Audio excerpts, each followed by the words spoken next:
ကဲ့ပါကျွန်တော်တို့ဒီနေ့မျှဝေခြင်းတဲ့အကြောင်းအရာလေးကတော့မိတ္တူကူတဲ့အခါမှာအခုလိုစာရွက်တွေကို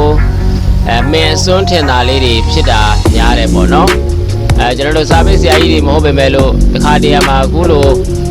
မတန်ရှင်းတဲ့ပုံစံမျိုးနဲ့မင်းတွေစွန်းထင်လာတဲ့အခါမှာမိတ္တူကူရတဲ့အခါအဆင်မပြေပါဘူးအဲဒါကြောင့်မလို့ကျွန်တော်တို့ကတွန်းလေးတွေကိုကျွန်တော်တို့ဖြုတ်တက်ပြီးတော့ဘယ်လိုဆေးမလဲဆိုတာလေးကိုမျှဝေခြင်းတာပါ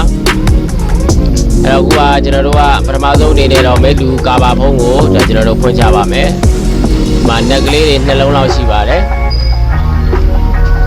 ကာဘာဖုံးလေးကိုကျွန်တော်တို့ဖွင့်ချပါ။အဲ့ဒီမှာကျွန်တော်တို့က overman ဝေးမင်ထဲတဲ့ဘူးကိုလည်းဖြုတ်ရပါမယ်။ဝေးမင်ဖြုတ်တဲ့ဘူးကိုဖြုတ်မယ်။ပြီးသားပြီဆိုရင်ကျွန်တော်တို့အထဲထဲမှာခလုတ်ကလေးကိုလည်းပဲအောက်ချထားဖို့မမေ့ပါနဲ့ဗျာပြီးသားပြီဆိုမှကျွန်တော်တို့ကဒါကိုနယ်လေးတစ်လုံးရှိပါတယ်အဲ့နယ်တစ်လုံးဖြုတ်ရင်ရပါတယ်အပြင်မှာရှိတဲ့နယ်3လုံးလောက်ကိုကျတော့အပြင်မှာပဲထည့်မယ်ပေါ့ဒီမှာတော့အရေးကြီးကတော့ဖြုတ်ဖို့ရအတွက်ကတော့နယ်တစ်လုံးပဲလိုပါတယ်ဒါဆွဲဖြုတ်လို့ရပါပြီ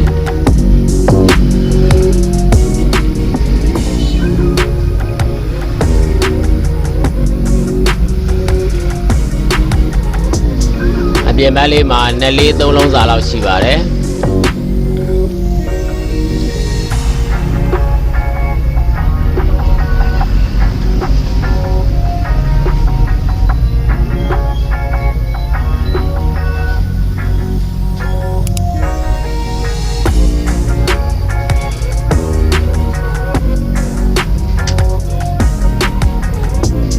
နယ်လေး3လုံးကိုဖြုတ်ရမှာပါ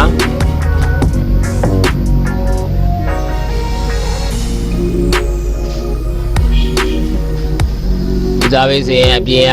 စပလိန်ပါတဲ့ဘူးကာပါလေးကိုအရင်ဆုံးဖြုတ်ဆွဲဖြုတ်ရမှာပါ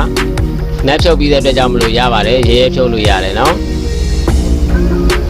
ငါလေးတော့လည်းညက်နေတာကတ်နေတာတွေရှိတာပေါ့ဗျာအဲဒါကြောင့်မလို့အောက်မှာသတင်းစာတွေပါတယ်ကျွန်တော်တို့ကဝက်မဲတွေအများကြီးဘေးကိုပြန်ကျဲမှာဆိုလို့တံပြားလေးတစ်ချက်ရှိတယ်တံပြားလေးဖြုတ်လိုက်မှသာလေကျွန်တော်တို့ကတွမ်းချောင်းကိုဖြုတ်လို့ရမှာဖြစ်ပါတယ်တွမ်းချောင်းကိုထားတဲ့အခါမှာကျွန်တော်တို့မာကျော်တဲ့အရာတွေပေါ်မထားပါနဲ့အဝတ်စားလေးပေါ်တို့ဘာလို့ထားပြရမှာပါနော်တဲလေးပါလေးလူသွားရင်ကျွန်တော်တို့အဆင်မပြေပါဘူးပြီးသွားပြီဆိုရင်ကျွန်တော်တို့ခြားကျင်းလိုလာကိုလည်းသွားမယ်ဒီမှာတော့ကျွန်တော်တို့ကဝတ်တရှူးနဲ့ပဲသွားလိုက်ပါတယ်တကယ်ကကျွန်တော်တို့ကဒီဟာမှာပိတ်စအလူသားလေးတွေနဲ့မိတ္တူတုတ်တဲ့စက်ကူမိတ္တူတုတ်တဲ့အဝတ်စားလေးတွေရှိပါတယ်ဒါလေးနဲ့တော့ရမှာပါเนาะဒီမှာတော့ကျွန်တော်ကအရေးပေါ်ဖြစ်တဲ့ကြောင့်မလို့ဝတ်တရှူးနဲ့ပဲခြာကျင်ရိုလာကိုတန်ရှင်းဝင်လိုက်တာပါဝတ်တရှူးနဲ့နည်းနည်းလေးတန့်သွားအောင်ဒီ2ခါ3ခါတော့တန်ရှင်းပဲပြီးသွားပြီဆိုရင်တရှူးအချောက်တရားရန်တရှူးနဲ့စောတော့ဝတ်တရှူးနဲ့တုတ်ထားတဲ့ရေဆိုတဲ့ဟာတွေကိုကျွန်တော်တို့ပြန်ပြီးတော့တုတ်ပြရပါတယ်ဒါဒရမ်မာလည်းပဲမာကျော်တဲ့ຢာတွေနဲ့သွားသုံးလို့မရပါဘူးအပေါ်ရံမှာကျွန်တော်တို့တန်ရှင်းမှုမဖြစ်တဲ့ဝိတ်မဲလေးတွေကိုကျွန်တော်တို့တန်ရှင်းဝင်ရမှာပါဒါကတော့ခြားပလိပြားပေါ့ဗျာပလိပြားပေါ်မှာဘေးကမင်းစင်နေရာတွေဖြစ်ခဲ့မယ်ဆိုရင်တန်ရှင်းဝင်ဖို့ပြောတာပါဗျာနော်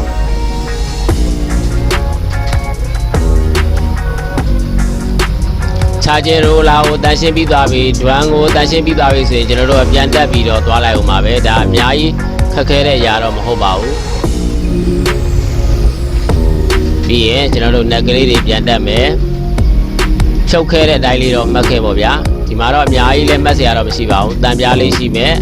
စပလိလေးနဲ့ဘေးကကာဘာလေးရှိမယ်ဒါပဲရှိတာပါเนาะနက်လေး3လုံးပြန်တက်မယ်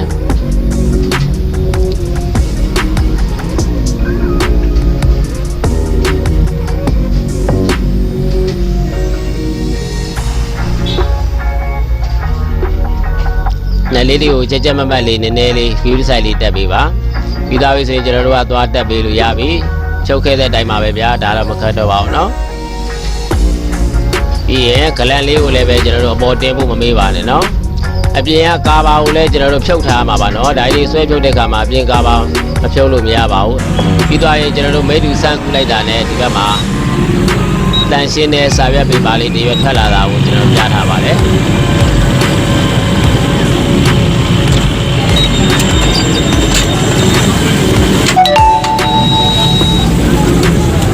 ဘာမှအမဲစွန်းထင်တာတွေမရှိတော့ပါဘူးเนาะအဲ့လိုအပြင်အပေါ်ရန်လွှာလေးတွေတော့ကျွန်တော်တို့ မိတ်တူသမားတိုင်းဒါလေးတွေသိသိတယ်လို့ထင်လို့ကျွန်တော်တို့ဒါလေးကိုတင်ပြလိုက်ခြင်းဖြစ်ပါတယ်ခင်ဗျာ